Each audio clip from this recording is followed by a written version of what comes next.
আমাদেরকে বলেছে এই যে তুমি কীর্তনে যাও, শোনা এই কাপড় পরে যাও না, তুমি ভালো সাতটা পরে যাও, এটা আমি বার করে ফেলে দেখতেছি।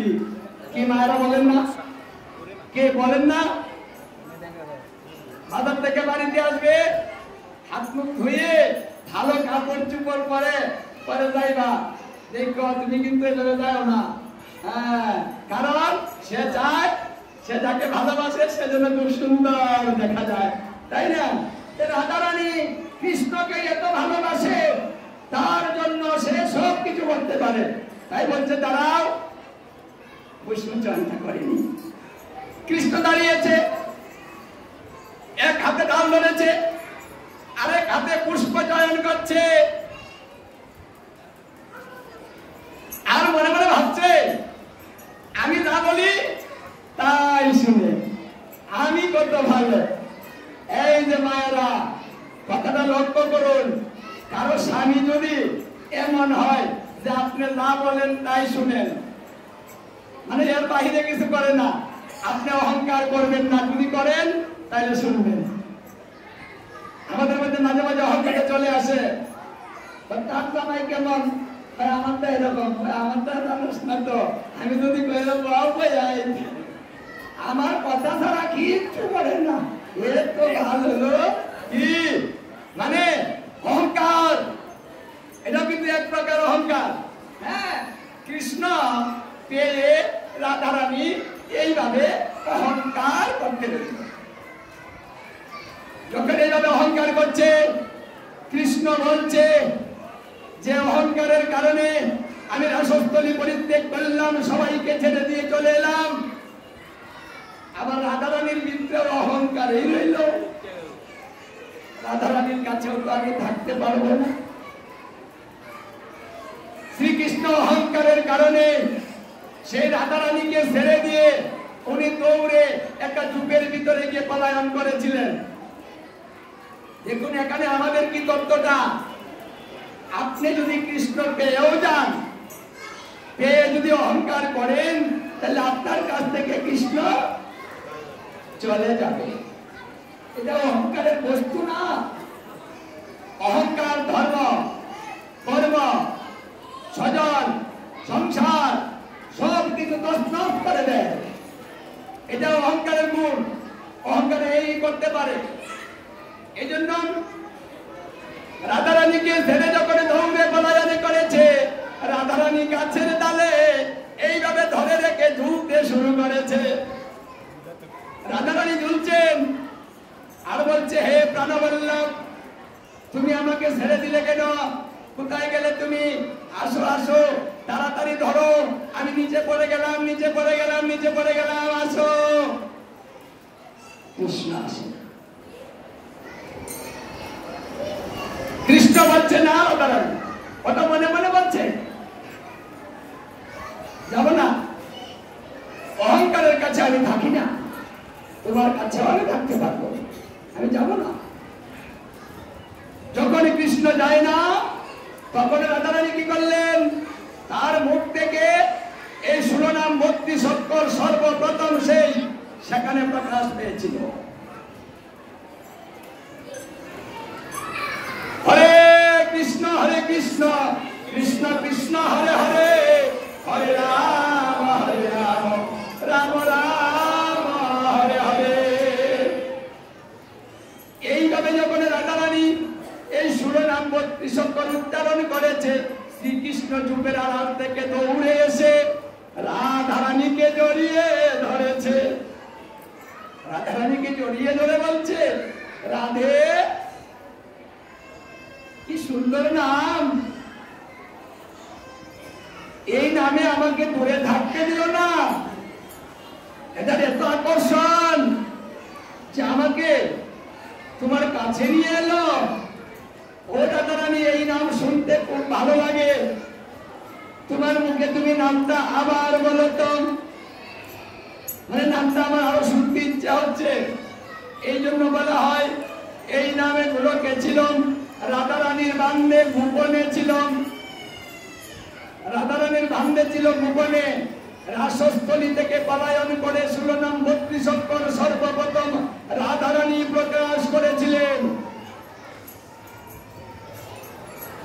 বললেন আবার বলো, রাধারানী আবার বললেন হরে কৃষ্ণ কৃষ্ণ কৃষ্ণ হরে হরে, হরে রাম রাম রাম হরে হরে।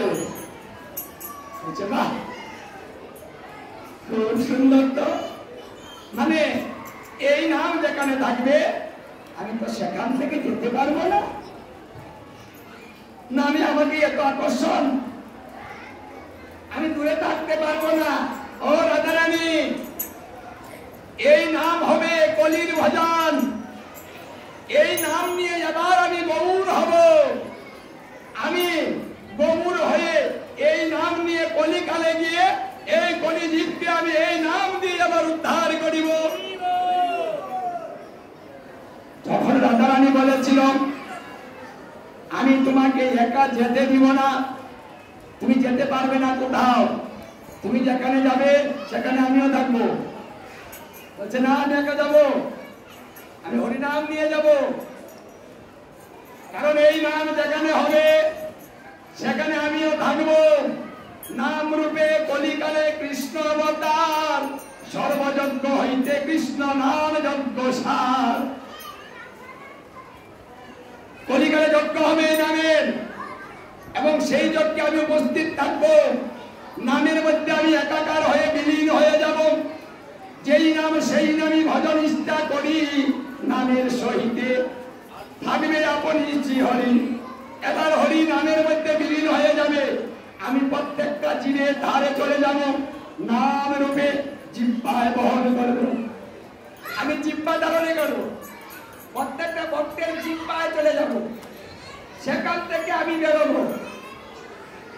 এই জন্য হরিনাম করা হয়। শ্রীকৃষ্ণ সংকল্প নিলেন দাপর যুগে অন্তিম ভাগে রাসস্থলী থেকে।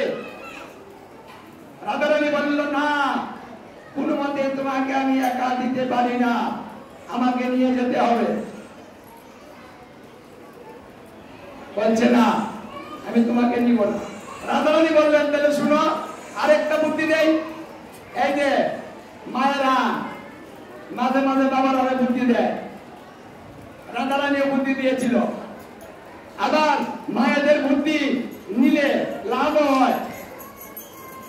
মহা বিপদে পড়বেন, মায়েদের কাছে শেয়ার করবেন, দেখবেন এমন একটা বুদ্ধি দিবে, সেই বুদ্ধিতে আপনার বিপদ চলে গিয়েছে।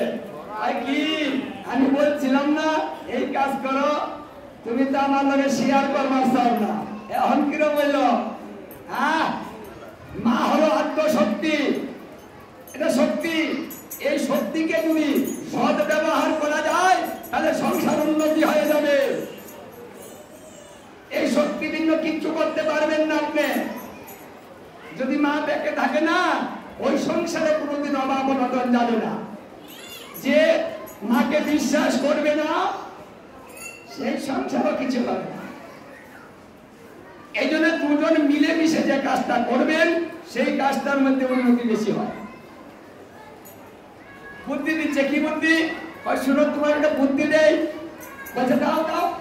আচ্ছা, তুমি আমি দুজন যদি এক হয়ে তারপরে যাই, তাহলে কেমন হয়? কৃষ্ণ বলছে ওটা তো ভালোই হয়, দুজন মিলে মিশে গেলে ভালোই হয়, ওটাতে আমি রাজি। ঠিক আছে, রাজি তো হয়েছ, আরেকটা কথা আছে। বলছে বলো বলো, আরেকটা কি কথা? বলছে শোনো, আমি থাকবো বাহিরে, তুমি থাকবে ভিতরে। আমি কিন্তু ভিতরে থাকবো না। রাধারানী বলছে আমি বাহিরটা নিব। কেন বাহিরটা নিবে? কেন বাহির নিবে?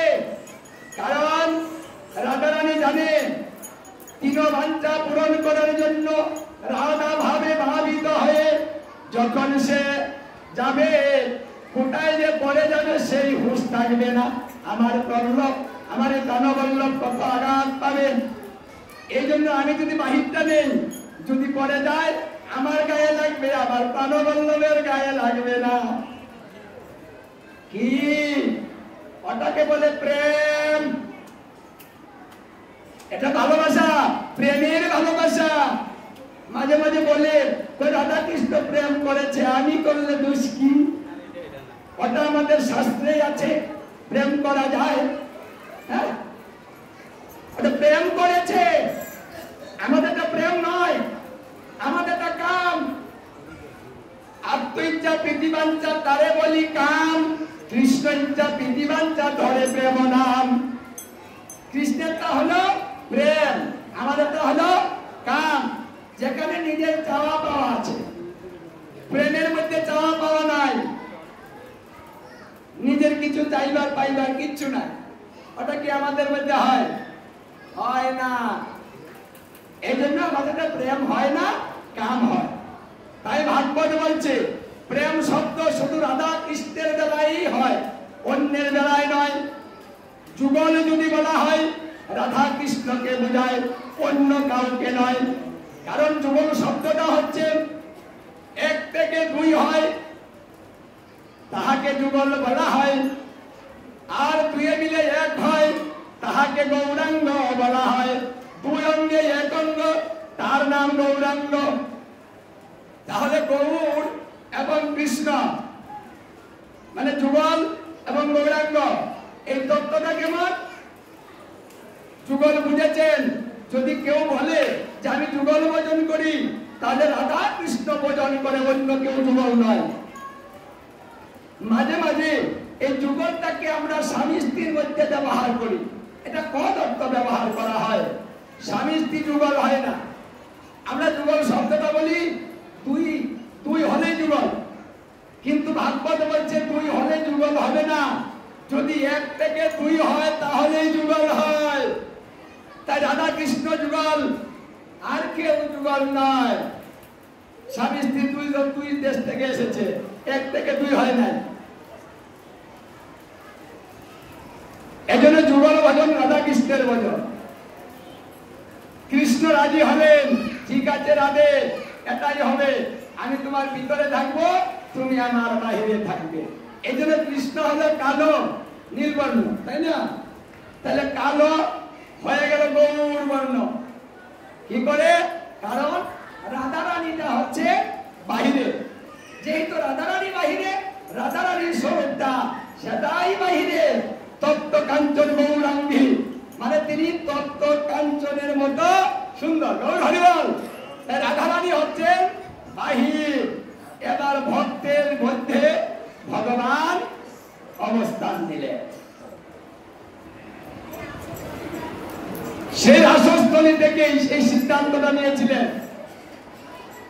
কলিকালে এটা হবে ভজন। এই নাম যেখানে হবে, স্থান কাল পাত্র নাই, সর্বসিদ্ধি হবে। সহজ সুন্দর কথা, কোন বিচার নেই। কি গো, কতটা সোজা কথা হয়েছে।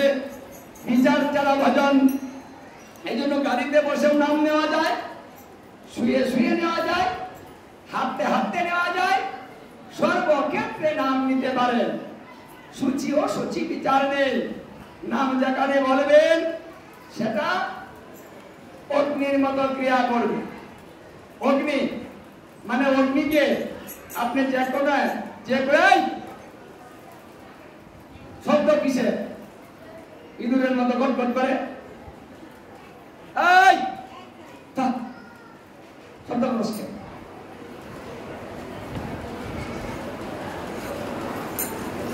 আবার শব্দ করে। এই যে জমকলি শুক্লাচার্য, যখন বিষ্ণু ওই বামন অবতারে শুক্লাচার্যের চক্ষু নষ্ট করে দিয়েছিলেন তার শিষ্য বলি মহারাজকে দিয়ে, সেই শুক্রাচার্য চক্ষুটা নষ্ট হয়ে যাওয়ার পর বিষ্ণুর সঙ্গে প্রতিজ্ঞা করেছিল যে হে বিষ্ণু, তুমি ছলনাময়ী, তুমি ছলনা করে আমার শিষ্যের সমস্ত কিছু তুমি হরণ করেছ, আবার ছলনা করে তুমি আমার একটা চক্ষুকে নষ্ট করে দিয়েছ আমার শিষ্যকে দিয়ে। আমি এর প্রতিশোধ নিব কলিতে। যেখানে গীতা ভাগবত হবে সেখানে আমি বিশৃঙ্খলা বানাবো। আনমানি, জিমানি, গুমানি তিনটা মেয়ে বানাবো। যম, কলি, শুক্লাচার্য আমরা তিন শক্তি একত্র হব। আমরা ছেলে মেয়েদের, ছোট ছোট ছেলে মেয়েদের উপরে ভর করব, ওদেরকে দিয়ে বিশৃঙ্খলা করাবো, শ্রবণ শক্তি নষ্ট করে দেব। এই জন্য ভাগবতে ছোট ছোট ছেলে মেয়ে খুব সাবধান, ওদেরকে সামনে রাখবেন না, তাহলে জনকলি সুযোগ পেয়ে যাবে। ওই যে ওরা এই যে বলছি শুনছে না কেন, জনকলি বলছে শুনিস না, তুই তোর মতো করে যা, চালিয়ে যা, শ্রবণ নষ্ট করে দে। এই যে এমনি কমে ধরে না, কীর্তনে আসেন গুণ কারে কয়, ভাগবতে বসেছেন গুণ, হ্যাঁ ওই যে একজন বলতেছে আজ্ঞানী ধরে ফেলেছে। আজ্ঞানী মানুষকে কি করে? অলসতা বাড়িয়ে দেয়। আজ্ঞানী হলো বড় বোন, জিমানি হলো মেজ বোন, আর গুমানি হলো ছোট বোন। এই জন্য কীর্তনে আর ভাগবতে সাবধান থাকতে হয় যেন এরা প্রবেশ করতে না পারে। কলি কলহ, কলহটা কে করায়? কলি বলছে আমি করাই,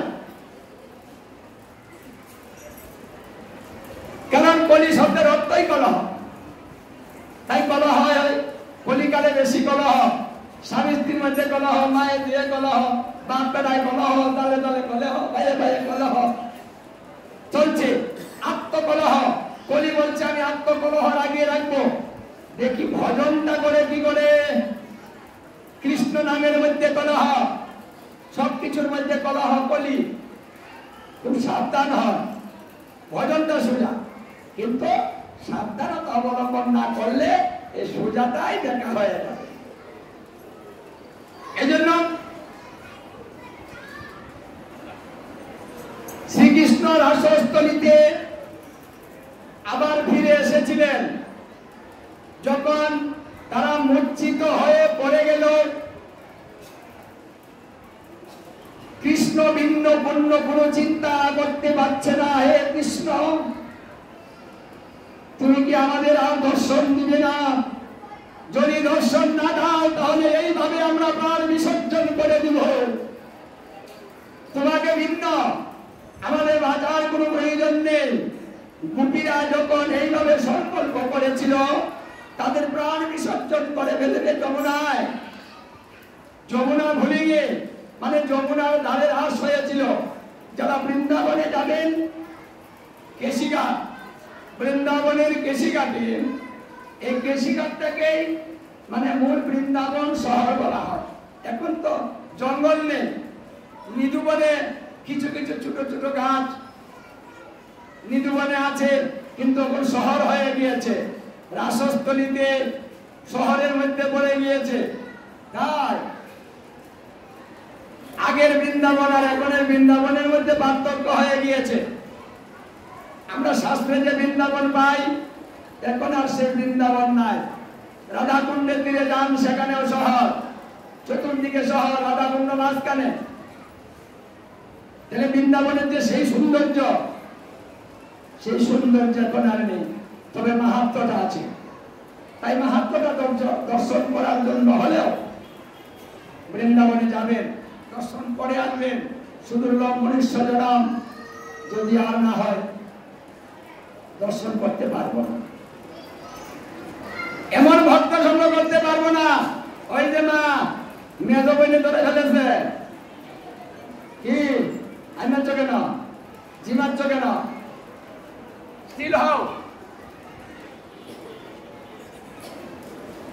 যখন গোপীগণ নয়ন জলে ভক্ত প্লাবিত করিতেছে, কিছু গোপী অচেতন হয়ে গিয়েছে, কৃষ্ণ বিরহ সহ্য করতে পারছেন না। তখন তিনি ভেবে দেখলেন, ভক্ত আমার জন্য এখন ব্যাকুল হয়ে গিয়েছে। এই ব্যাকুলতাটা হলো অপরাধ খণ্ডন হয়, অনুসূচনা। কেউ যদি অনুসূচনা করে, কোনো ভুল করে, তাহলে অনুসূচনার মাধ্যমে তার প্রায়শ্চিত্ত হয়ে যায়। এটা কলিকালের জন্য একটা সহজ কথা। আপনি ভুল করেছেন, অনুসূচনা বাড়িয়ে দেন, ভগবান দুর্বল হয়ে যাবে। কারণ ভক্তের নয়ন জলের কাছে আমার গোবিন্দ সত্য হয়ে থাকতে পারে না। তিনি ভাগবতের দশম স্কন্ধের 3য় খণ্ডে তিনি কথা দিয়েছিলেন, কেউ যদি আমাকে এক ফোঁটা নয়ন জল দেয় আমি তার কাছে ঋণী হই। তখন আমি চিন্তা করতে থাকি তাকে আমি কি দিব। আমি চিন্তা করে দেখি যে ভক্তের নয়ন জলের মূল্য কিচ্ছু দিয়ে হয় না। মানে আমার কাছে এমন কোন ধন নেই যে ধন দিলে ভক্তের নয়ন জলের মূল্য হয়ে যায়, সে মূল্যটা হয় না। তখন আমি সিদ্ধান্ত নিলাম সেই ভক্তের কাছে আমি নিজেই বিক্রি হয়। এই জন্য নয়ন জলের কাছে তিনি বিক্রি হবেন, তিনি কথা দিয়েছেন। যখন গোপীগণ এইভাবে আত্মনাদ করতে রইল, শ্রীকৃষ্ণ দূরে থাকতে পারলেন না। বলছে রাধারানী চলো আবার আমরা রাসস্থলীতে ফিরে যাই। শ্রীকৃষ্ণ আবার চলে গেলেন সেই রাসস্থলীতে। গিয়ে দেখতে পাচ্ছেন কি যে সবাই অচেতন হয়েছে। কেউ বলছে হে কৃষ্ণ তুমি এখনো এলে না, তুমি যদি না আসো তাহলে আমরা প্রাণ বিসর্জন দিয়ে দিই, এই প্রাণ আর রাখবো না আমরা। এইভাবে বিলাপ করছে এক এক গোপী। কেউ বা অচেতন হয়ে পড়ে গিয়েছে। আর শ্রীকৃষ্ণ যখন এই অবস্থা দেখতে পেলেন, শ্রীকৃষ্ণ ঘুরে ঘুরে প্রত্যেকটা গোপীকে দেখতে শুরু করলেন। আমাকে তোমরা এত ভালোবাসো, আমাকে ভালোবেসে আমার জন্য ভাবিতে ভাবিতে তোমরা অচেতন হয়ে পড়ে গিয়েছো। কোন ভক্ত যদি আমার জন্য এমন ভাবে ভাবান্বিত হয়ে সদা সর্বদা আমার চিন্তা করিতে করিতে নয়নে জলে তার ভক্ত প্লাবিত করে, আমি সেই ভক্তের কাছ থেকে দূরে থাকতে পারি।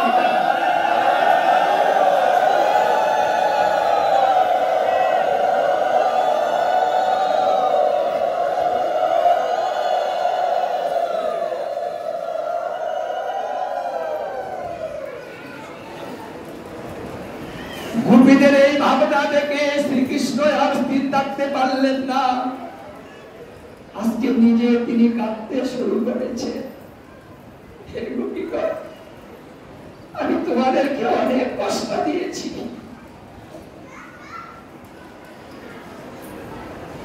আমি কষ্ট দিতে চাইনি, কিন্তু ভক্তের যদি অহংকার চলে আসে আমি তো কিছু করতে পারি না, থাকতে পারি না সেখানে। ভক্ত কষ্ট নিজে নিজে নেই, আমি দেই না। আজ তোমাদের ভাব দেখে আমি সহ্য করতে পারছি না। উচ্চ স্বরে কাঁদে প্রভু জীবের লাগিয়া, চৈতন্য করায় জীবকে কৃষ্ণ নাম দিয়া। যখন কেউ অচৈতন্য হয়ে যায় তাকে চৈতন্য ফেরানোর জন্য কৃষ্ণ নাম দিতে হবে। উচ্চ স্বরে কাঁদে প্রভু জীবের লাগিয়া। কার জন্য কাঁদে প্রভু?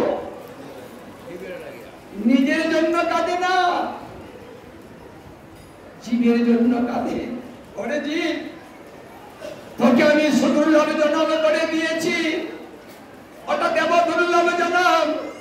যে জনমটা আমার কাছে চেয়ে কেউ পায় না, আমি তোদেরকে সেই জনমে দিয়েছি শুধু আমার কাছে চলে আসার জন্য।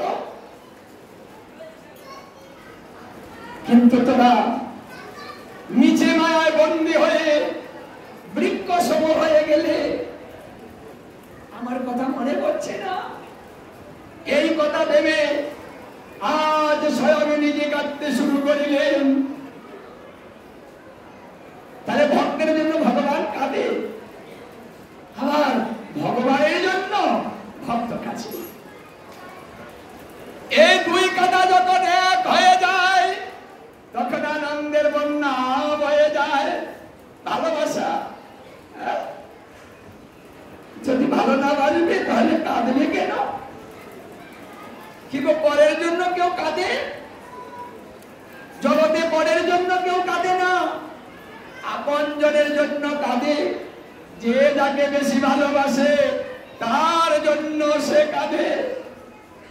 যে ভক্ত সদা সর্বদা এইভাবে কাঁদে, সেই ভক্ত না জানি আমাকে কত ভালোবাসে। এই জন্য আজকে সেই গোপীদেরকে জাগ্রত করতে লাগলেন। হে গোপীগণ, তোমরা জেগে দেখো, তোমরা সকলে উঠো, উঠে দেখো, দেখো আমি চলে এসেছি। আমি তোমাদেরকে ছেড়ে আর দূরে থাকতে পারিনি, তাই আমি তোমাদের কাছে আবার ফিরে এসেছি। চেয়ে দেখো, যখন শ্রীকৃষ্ণ এইভাবে গোপীদেরকে ডাকতে শুরু করলেন, ধীরে ধীরে গোপীগণ জাগ্রত হয়ে শ্রীকৃষ্ণের দিকে তাকিয়ে কৃষ্ণ দর্শন করে সকলের মন আনন্দে ভরে গিয়েছে।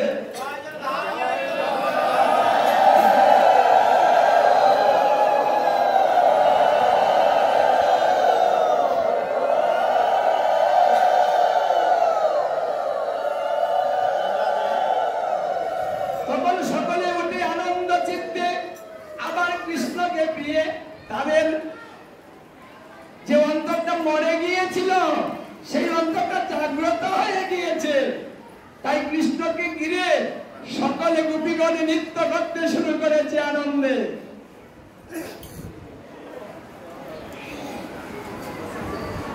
আজকে যারা এখানে এসেছেন, যদি রাসের ভাবনা ভেবে থাকেন, তারা অবশ্যই আজকে স্পেশাল একটা কৃপা পাবেন। কৃষ্ণ বলেছিল, রাসের চিন্তা যদি কেউ করে তাদেরকে কৃপা না করে থাকতে পারি না। তাদের এমন ভাবে আমি কৃপা করি তাদের কাছে মদন পৌঁছাতে পারে না। মদন রাসে গিয়েছিল রাসলীলাকে ধ্বংস করে দেওয়ার জন্য। কামদেব মদন প্রবেশ করেছিল। আজকে সুযোগ পেয়েছি, আজকে রাসলীলা আমি ধ্বংস করে দিব। দেখি কি করে করে নিষ্কাম থাকতে পারবে না। আমি ব্রহ্মাকে নষ্ট করেছি, আমি মহাদেবকে করেছি, কিন্তু এখনো বিষ্ণুকে করতে পারি নাই, কৃষ্ণকে করতে পারি নাই। মানে আমি আমার সামনে কেউ টিকে না, সবাইকে আমি আমার বাণের দ্বারাতে বিদ্ধ করতে পারি, নষ্ট করে দিতে পারি, তার মন বিচলিত হয়ে যায়, কিন্তু কৃষ্ণকে সুযোগ পাই না। এবার যখন রাসলীলা সুযোগ হয়েছে, এই রাসলীলায় গিয়ে আমি আমার বাণ নিক্ষেপ করব। তখন কামদেব রাসস্থলীতে গিয়ে তার বাণ নিক্ষেপ করেছিল, কিন্তু প্রত্যেকটা বাণ শ্রীকৃষ্ণের চরণে গিয়ে পতিত হয়েছিল। কামদেবের পাঁচটা বাণ নিক্ষেপ করে নিঃস্ব হয়ে গিয়েছে, তার কাছে বাণ নেই। গোপীদের কাছে ধরা পড়েছিল। তখন গোপীরায় পা দিয়ে ডাক দিয়েছিল, কামদেব নাক দিয়ে বৃন্দাবনে তা মুছে নিয়েছিল। মুছে নিয়ে বলেছিল, হে কৃষ্ণ, আমি এসেছিলাম তোমার রাসলীলাকে আমি ধ্বংস করে দিব, কিন্তু করতে পারিনি। আজকে আমি পরাজিত হলাম। আমি এই কথা দিলাম, যেখানে তোমার রাস হবে, যেখানে রাস চিন্তা হবে, কোন ভক্ত যদি রাস চিন্তা করে ভজন করে, কোন ভক্ত যদি তোমার 24.5 অক্ষর কাম গায়ত্রী জপ করে, তাহলে সেই ভক্তের কাছ থেকে আমি সহস্র যোজন দূরে থাকবো, আমি তার কাছে যাব না। সেই কথা দিয়েছেন কামদেব। তাই রাসের চিন্তা করে যারা ভজন করেন, কামদেবের কাছ থেকে তারা রক্ষা পাবেন। এই কামদেবকে পরাভূত করার জন্য কাম গায়ত্রী জপ করতে হয়। 24.5 অক্ষর কাম গায়ত্রী। গুরুর কাছ থেকে স্বরূপটা জানবেন। 24.5 অক্ষর কিভাবে হলো, এই 24.5 অক্ষরের স্বরূপ কি, ওটা জেনে ভজন করুন। তাহলে কামনা বাসনা শূন্য হয়ে অনাদির আদি গোবিন্দের চরণে তাদের বদলে আপনারা সকলে আমরা সবাই উপনীত হয়ে যেতে পারবো। তাতেই হবে আমাদের এই সুদুর্লভ মনুষ্য জন্মের সার্থকতা। হরে কৃষ্ণ। 10:30 বেজে গিয়েছে, আর বিলম্ব করতে পারছি না, এখানে ভাগবত বিশ্রাম দিতে হচ্ছে। এখন আপনাদের সামনে কিছু কথা বলবেন, ওনার নামটা আমি জানি না, কি নাম? আরে ভক্ত, এই যে ভক্ত, আমি সুন্দর করে বলতে পারি না। আচ্ছা, এই ভক্ত সুন্দরভাবে গুছিয়ে গাছিয়ে এই বলতে পারে।